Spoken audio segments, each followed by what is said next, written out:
Bentrovati al meteo. Ognissanti in compagnia del bel tempo stabile in attesa della perturbazione in arrivo da sabato. Vediamo intanto il dettaglio di venerdì 1 novembre. Sul Veneto avremo un ampio soleggiamento con cielo sereno o al massimo poco nuvoloso. Attenzione solamente a qualche foschia al mattino sulle pianure, ma in rapido dissolvimento. Temperature minime tra 4 e 7 gradi, massime oscillanti invece tra i 12 e i 14 gradi.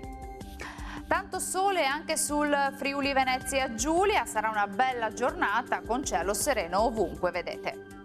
Temperature minime tra 5 e 10 gradi, valori massimi sui 14 gradi. E ci spostiamo infine sul Trentino Alto Adige, dove avremo qualche foschia mattutina sui settori meridionali della nostra regione, più soleggiato invece altrove. Temperature minime tra 6 e 7 gradi, massime sui 14 gradi. Dal meteo di Antenna 3 per ora è tutto, vi do appuntamento al prossimo aggiornamento. Arrivederci.